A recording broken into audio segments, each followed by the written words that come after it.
By teaching them, I put them in a better position to make a buying decision. And because I was the only one having that conversation with them, more of them were compelled to buy from me.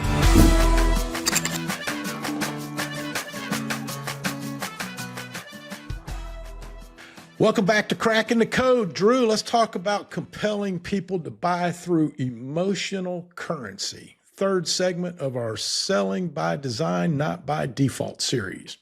Yeah, well, thank you for having me, David. As always, always great to be with you, and always love having these conversations around sales and selling. And I think in this section that we're going to talk about today about being compelling is actually not about selling, right? And so I always have said sales and selling are myths, and salespeople, right, are myths.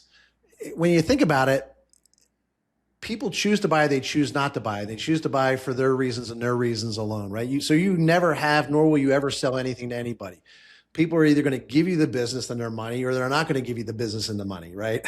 And so selling makes us think that we're in control and can get the results and outcomes. And if you believe that, yes, you can, and you can be successful living and operating that way in business. What I realized was years ago, if I taught people how to buy and where to get value from and what a good contractor does and what not so good contractors don't do, and I taught them about how to get the life experience and results that they haven't had, right? Then I was compelling. I actually was alluring and magnetic to people who were coming to me. I never had to sell anything to anybody. I just taught them, right? And in essence, by teaching them, I put them in a better position to make a buying decision. And because I was the only one having that conversation with them, more of them, not all of them, more of them were compelled to buy from me. So instead of commodity and comparison selling, I got away from that, and I became compelling, and then there was no comparison. And I was no longer a commodity because I wasn't selling the things. What I was coming to find out was, who are these human beings? What was life like before I got here? What happened? What maybe caused that? And where do they want to go going forward? Most people don't want to go backwards in time, backwards in life, backwards to a lesser level of existence. What people buy in life, no matter what it is that they buy, whether it be appliances, cars, electronics, clothing, meals, trips, and of course, home services. What people buy is a better version of themselves and a better lifestyle for them and their families. And I think contractors, we miss that. We focus on selling things. It's so true. So I guess my little motto is I try to help people be better tomorrow than they are today, just on a regular basis. Whether it's working with a contractor as a trainer or a coach, whether it's, working with a homeowner and trying to help them be safe, healthy, comfortable, and efficient in their homes. Doesn't matter. It's all about serving others, right? And when you are honest, when you have a high degree of integrity, when which is do what you say you're going to do when you say you're going to do it. If you're understandable, like if we start talking SEER and AFUE and HSPF and all those kind of fun things that go, in one ear and out the other. And, people think that I'm just trying to show them how smart I am because I can throw these out. No, what you're doing is you're making them feel dumb because they don't know what you're saying. And in fact, it's kind of funny because I always ask this question when people start throwing those terms out. I said, okay, wait a minute, hold on. You're talking to a homeowner, right? Yeah. And let's say that you're at the steakhouse with the homeowner and you say SEER. How are they going to spell that? Huh? I said it's going to be SEAR, and they're going to be thinking about grill marks on a steak. And if you're saying SEER and they're hearing grill marks on a steak, they're like, huh? And I'll throw another one at you. You're going to put a 5-ton system on my house? That's 10,000 pounds. Isn't that going to tear up my yard? How are you going to get that 10,000 pound piece of equipment? Why is it? That must be a monster, man. That thing I got over there is not that big. right? But we're speaking in terms that just is not compelling.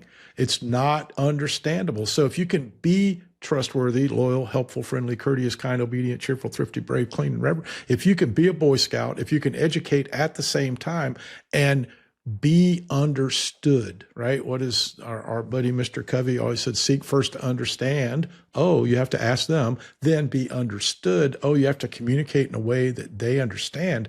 That's compelling. And it's way, way, way crazy that most of our brothers and sisters in this industry like to go in with all the techno nerd conversations and use their techno-geek speak and then wonder why it always comes down to a lowest price. It's crazy. Anyway, sorry, got off on a little bit of a rant there, but compelling people has to be something they buy, right? They're buying you, they're buying your solution. If they don't understand you and they don't understand your solution, they ain't buying. Right. And another, I'll throw out another SEER at you, right? The way we spell SEER, which is actually not even spelling SEER, because SEER is an abbreviation or an acronym in our industry. It's not a word, right? So SEER rating is not a word. It's an abbreviation, right? For seasonal energy efficiency rating or ratio, depending on how you look at it in the the timeline you come from, right? But SEER, SEER in the dictionary means savant or all knowing, right? Omnipotent to some extent, right? And so, but the problem is, like you said, if you didn't ask questions and listen, right, and hear and understand and believe what the customer is telling you, how do you know what conversation to have that's important to them, right? Because all of the only conversation you can have is the conversation that you always have about your company, how long you've been in business, how big you are, right? The things that you do, right? Brand, model, efficiency, capacity, price, warranty, right? All the same things that every other clown in town talks to them about. Now you're all using the same FSM or CRM software to generate a proposal that looks eerily like everybody else's. It's got pictures of equipment on it. It's got logos of the manufacturer on it. And so, and of course, pricing. And so what does the customer do? They shop the exact things that you told them that were important. You didn't talk in terms of how your people are different than their people. Your processes are different than their processes. The way you approach the business is different. Different tools that you use in the home, right? You pulled out a flow hood, and you pulled out a duculator, and you pulled out a static pressure test, and you pulled out a thermal imaging, camera and blower door and duct blaster and load calculation software, and you looked at the building envelope, and you went in the basement, the attic, in the crawl space, and up on the roof. Right? Where the other guys, came in, showed up, square foot rule of thumb, brand, model, efficiency, capacity, quote and hope, spray and pray, leave behind the proposal, right? And so if there's 3 or 4 or 5 of you all doing the exact same thing, the exact same way, guess what? The customer treats you like that sea of sameness, and they don't buy on price. People do not buy on price. There is no such thing as a price objection. People are not price sensitive. Okay, they are risk averse. And so money, price, if you will, is a function of risk. But people buy based on perceived affordability, perceived value, right? And perceived risk. And so if we tapped into something, let's call it pain, if you will, right? We call that emotional currency in my world. What's emotional currency? You threw out terms like a little bit earlier, comfort, efficiency, maybe longevity, reliability, dependability, things like that, right? Quiet, right? Well, those are all nebulous. Those are not emotional. There's no emotion tied to those words. But I can't enjoy my back family room, during the holidays, because when it gets crowded with all the family coming over, we get really uncomfortable back there and we can't enjoy it, right? My son doesn't get a good night's sleep because his room is right over the system, and the system is very noisy. So Billy doesn't get a good night's sleep. Susie on the second floor, her room's over the garage, and it's not comfortable, especially during the winter. It's very cold, and she has really bad asthma and allergies, and so we sometimes have to basically keep her home from school, and she can't even enjoy sports because of her asthma and allergies, right? See, those are emotional currency things. Those are the things that we can basically specifically turn healthy air into Susie's allergies and asthma, right? We can talk comfort into Billy and Susie being more comfortable in their spaces. We can enjoy you can enjoy the family holidays, right? In the family room, right? That's comfort. But if you're talking nebulous stuff, wrapped around brand model efficiency and capacity, you haven't tapped into the customer's emotional currency. And then you wonder why they don't spend the currency with you, especially if you're the premium provider with a better result and a better solution. It might be $2,000 more, $3,000 more, $5,000 more. You haven't shown the customer actually how you're $2,000 or $3,000 or $5,000 different than everybody else in town who is basically focused on selling the things, because you're the one solving the problems.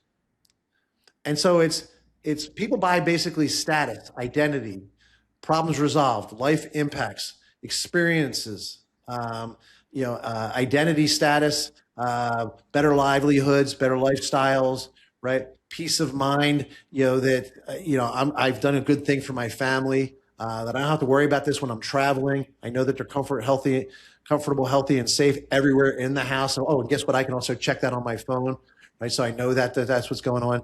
Right? That's what people buy, is they buy those vibrations and those frequencies and those emotions. The problem is as contractors, we've been convinced to sell things, and people don't buy things.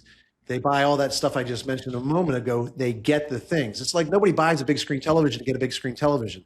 They buy an immersive experience and getting, watching the movies and the shows that they enjoy, or time with their family, or others that come over and hang out with them, and they enjoy that immersive experience on the screen, right? They got a thing, right? That's what they got. I mean, they bought the experience, the emotional escapade. I was watching Mission Impossible Final Reckoning last night, right? 100 inches is about right in my living room, right, for that immersive experience, right?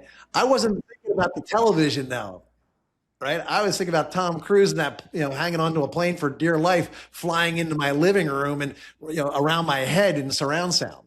Yeah, I was seeing Top Gun in that one, so just so you know. But to think about this, you could have that really cool, really nice setup in your den, watch that TV, and if you got a dinosaur in a closet right around the corner and that thing fires up and you got to turn up your TV so you can hear the show now, it's like, man, if you can't connect to that, you got something missing. And that is the emotional part, right?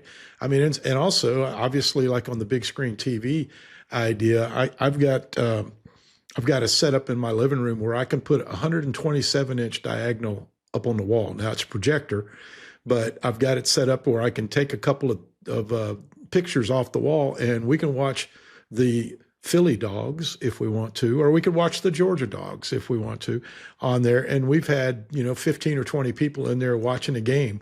And, everybody's like, oh, this is so cool. This is so cool. And it's like, so that's a little bit of an emotional thing, right? Getting stroked for having a cool setup where you can have parties and all that. But I didn't buy the projector just for that. I mean, it's a side benefit. But if I was out there trying to sell those things, that's what I'd be talking about. So how many people are you going to have in the room? What do you think they're going to say when they see this setup, right? That'd be the things I'd be wanting to think about, right? And I know people that buy things based strictly on for their own purposes, their own reasons.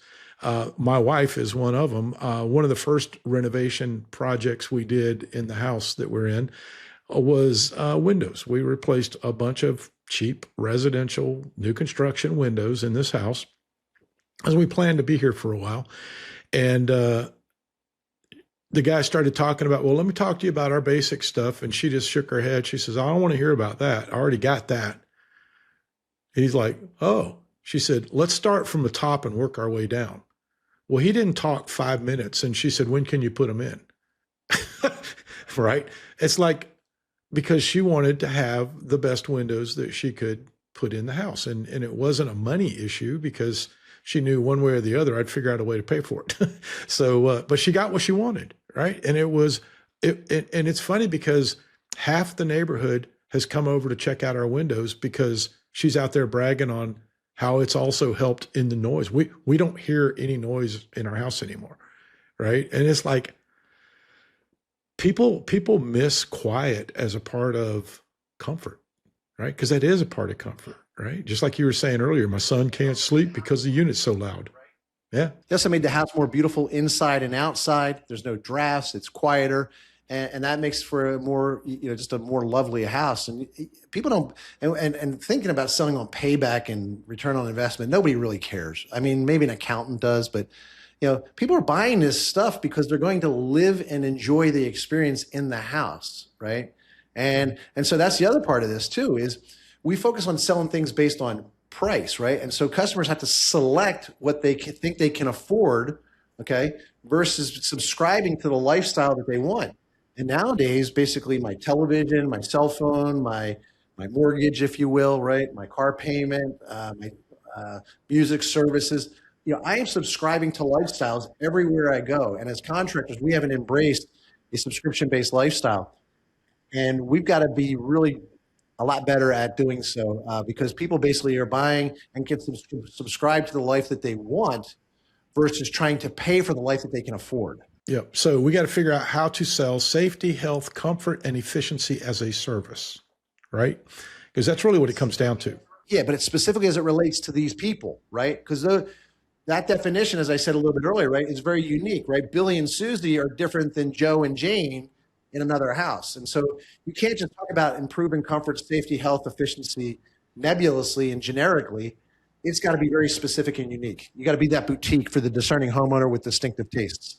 Absolutely. Right. And everybody buys for their own purposes, own decisions, right? Their own needs, wants, desires. My thinking is we all in this industry need to focus on three pieces of the puzzle. What do they need, right? If it's hot outside, I need cool. If it's cool outside, I need hot. What do they want? Can't know unless we ask. So that goes back to our systematic approach of asking the right questions and so forth. We talked about it in the first session of this series. And then what ultimately do they deserve? And I know this would be true at John Cameron the same way it was at Holt Service. We truly believe all our customers deserve the best, period. What's best for them, not what's best for us. What's best for them. Right. So it is their decision, not ours, as to what that looks like. But that also starts, David, with, and again, I know you believe this too at your company and the people that you've worked with over time. It starts with me believing that I am the best. I got to believe that I'm the best resource, not from a cocky and arrogant standpoint, but from a confidence and certainty standpoint that there's nobody that's going to do what I do the way that I do to get the results that myself and my team are going to get for you. That doesn't make us the most expensive or the least expensive. It makes us the best value for your dollar because we're going to make sure we take care of you and give you, to your point, the things that you want and deserve, right? And if I don't believe I'm the best and that if they buy from somebody else because I didn't educate them to the level that they need to and connect with them, I got to believe that they're getting a raw deal. Right. And that's not on them. That's on me. I betrayed these people because I didn't get them to see the value in doing business with the best provider, designer, service maintenance, and customer care company in town. And they're going to go over somewhere else, maybe spend less, and they're just not going to get what they're paying for from those people, but they're definitely not going to get the experience and outcomes that I know my team would have achieved for them. So, Drew, you know the term lanyap? I'm sure I do. Lanyap. It's a Cajun term. It means like it's the 13th donut, right? The baker's dozen, right? So it's doing a little extra. So I got a proposition for you. We promised a 3-part series. What if we add a 4th part and we talk about being the best so you can give what your customers deserve? What do you think about doing that? Let's do that. All right. We'll see you on the next Cracking the Code.